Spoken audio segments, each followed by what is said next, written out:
High, কেমন আছো তোমরা সবাই? আশা করি খুব খুব ভালো আছো। আমিও আছি বেশ। একটা নতুন ভিডিওর সাথে তোমাদের সকলকে ওয়েলকাম। তো দেখো, উঠে পড়েছি বেশ তাড়াতাড়ি। আর এখন তো প্রচণ্ড গরম পড়ে গিয়েছে, তো বেলা অনেক বড়। 5টা বাজতে বাজতে একদম ভোর হয়ে যাচ্ছে। আর শনিবার স্কুল আছে, তো খুব তাড়াতাড়ি উঠতে হবে। তবুও আজকে একটু ঢিলিমিশি করেছি। তো উঠে দেখলে ঝটপট একদম বাসি কাজ করে তারপরে ছাদে চলে গিয়েছিলাম, গিয়ে ফুল আনলাম। আর আজকে একদম অল্প দুটো ফুল ফুটেছে জানো না। তারপরে নিচে চলে আসলাম। নিচে এসে এখানকে ভগবানকে এখানে ধূপধুনো দেখে নিচ্ছি। আর সকালবেলা একটা ঠান্ডা সুন্দর হাওয়া দেয় না, এত ভালো লাগে। আর আমাদের নদীর পাশে তো এটা বেশি করে অনুভব করা যায়। আমার খুব ভালো লাগে ভোরবেলায় হাওয়াটা, মিষ্টি হাওয়া একেবারে জানো না। তো নিচে ধূপধুনো দিয়ে আবার তাড়াতাড়ি চলে এসেছি উপরে। সেখানে টিফিন টিফিন সব রেডি করে নিয়েছি। আর যেহেতু শনিবার, তো টিফিন হলো দেয়। তা কিন্তু শনিবারে আমি খুব একটা রান্না করে খুব একটা দিই না খাবার, ঘরে যা থাকে তাই দিই। ও খুব একটা খেতে চায় না, তবুও দিয়ে দিই। খাই খাবে, না খায় না খাবে, যা পারে করবে। কেননা রান্না শনিবারের দিন আমি বলি যে ঘরের খাবার নাও, একটু বিস্কিট ফিস্কিট থাকে, কেক টেক থাকে, তাও খুব একটা নিতে চায় না জানো না, মানে খেতে চায় না, নিতেও চায় না। তাও দিয়ে দিলাম। শনিবার আজকে তো ঘরেই যা ছিল দিয়ে দিয়েছি, আর কিছু বানিয়ে দিইনি।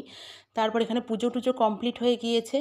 আর সোনাবাবা তো 6:30টার মধ্যেই রওনা দিয়ে দেয় স্কুলে। ওদের হলো 6:50-এর মধ্যে চলে যেতে হয়, ক্লাস শুরু হয়ে যায়। তো তারপরে আমি এখানে হলো বেডটা একটু ক্লিন করে নিচ্ছিলাম, মাঝখানে চা খেয়ে নিলাম দেখলে। চাটা গরম করে খাই, মাই করে রাখে চা।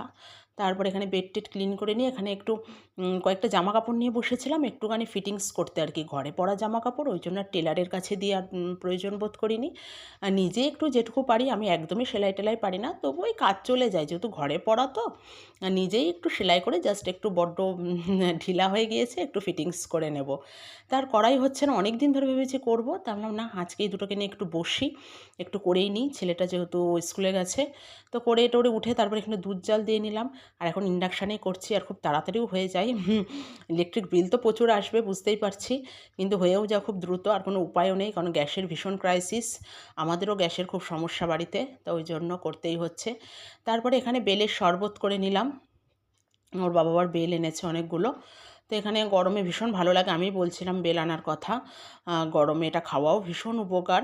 তো ওই যে বেলের শরবত করে নিলাম 3 গ্লাস, আমি, মা, ছেলেটা এখনও আসেনি, ওর জন্য রেখে দেবো। ও স্কুল থেকে চলে আসবে, আর যেহেতু শনিবার তাড়াতাড়ি চলে আসবে, খাবে খুনি। ওর বাবা খুব একটা খেতে চায় না বলি। তারপরে করে নিয়েছিলাম রুটি। আর প্রত্যেকটা রুটি দেখেছো কেমন ফুলেছে? আমার রুটি কিন্তু ওরকম ফোলে এখন। উম, প্রত্যেকটা একদম ফুটবলের মতন ফোলে, গোল হয়। প্রথম প্রথম তো এসে আটাই মাখতে পারতাম না জানো না, কিচ্ছু পারতাম না। শ্বশুরবাড়িতে এসে এই সমস্তটা শিখেছি, এখনও শিখছি আর কি। তবুও রান্নাবান্নাটা অতটা আসে না, কিন্তু রুটিগুলো হয়। তারপরে দুপুরে রান্নাবান্না চাপিয়ে দিয়েছি। ওখানে হলো উচ্ছে আলু ভাজা, আলু পটলের একটা রসা হবে, ওর বাবার জন্য নিরামিষ। আর এখানে হবে মাটন। আগের দিন রেঁধেছিলাম আর একটু ছিল, মানে রেখে দিয়েছিলাম কাঁচা, তাই সেটাই আজকে হবে। মাই রান্না করবে, ওই যে আলু টালু সব ভেজে রেখেছে, পেঁয়াজ টিয়াজ সব কেটে রেডি করে রেখেছে। আমি এই নিরামিষগুলো সব করে নেব। আর মটনটা মাই করবে, মাছ মাংস এগুলো মাই করে। আর এটা ছেলের জন্য করব, রুই মাছ। রুই না কাতলা আমি চিনি না অতটা, যাই হোক কাতলাই হবে, বেশিরভাগ কাতলাই আনে ওর বাবা। তো এই যে মটনটা হয়ে গেছে, মাই করেছে। আর মার রান্নার তো কোনো তুলনা হবে না, অসম্ভব ভালো রান্না করে। আর হেন কোনো রান্না নেই যে উনি পারেন না, সমস্ত রান্না পারে, আর অসম্ভব মানে ভালো করে। প্রত্যেকে খেয়ে প্রশংসা করে, খুব খুব খুব সুন্দর বানায়। তো যাই হোক, তারপরে এখানে আজকে আমি একটু হেয়ার ওয়াশ করেছিলাম। তো তারপরে এখানে চলে এসেছি, মাঝখানে অনেক কাজবাজ করে নিয়েছি, আর প্রচণ্ড গরম পড়েছে। তারপরে এখানে চুলে একটু সিরাম টিরাম লাগিয়ে নেব, তারপরে দুপুরবেলা আবার পুজো দিতে হবে। তা সেটাই একটু করছিলাম, না চলো তোমাদের সাথে একটু শেয়ারও করি। তা এখানে ঝটপট করে করে নিচ্ছিলাম সেগুলোই। আর গরমও ভীষণ পড়েছে, আর এই চুল নিয়ে থাকা যায় না, চুলটা একটু কাটতে হবে। অনেক দিন কাটা হয় না, অনেক দিন বলবো না, অনেক বছর কাটা হয় না চুলটা।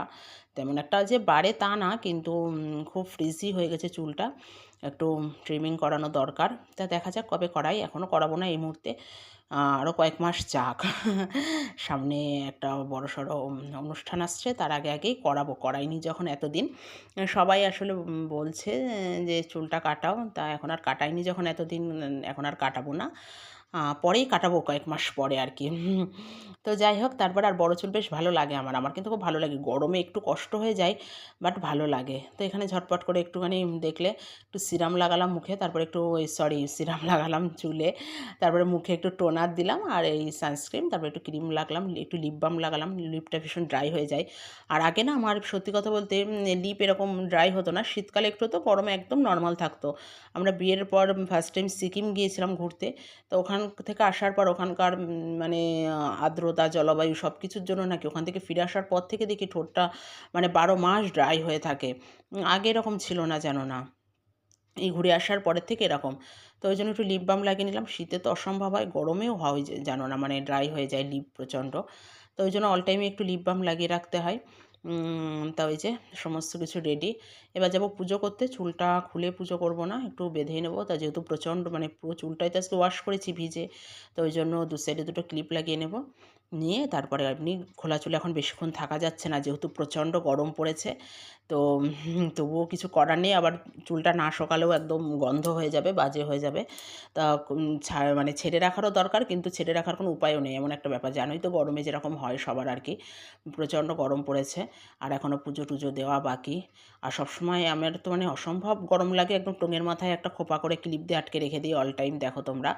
তাই এখন যেহেতু একদম ভিজে চুল, তা ওই জন্য একটু ক্লিপ লাগিয়ে নিলাম। নিয়ে এবার যাব পুজো দিতে। বেশ অনেকটাই বেলা হয়ে গিয়েছে, তবু একটু ঢং করছিলাম এখানে। যেহেতু ছেলেটা নেই, তার একটা সন্ধ্যাবেলায় একটু মুড়ি মাখা খাচ্ছি।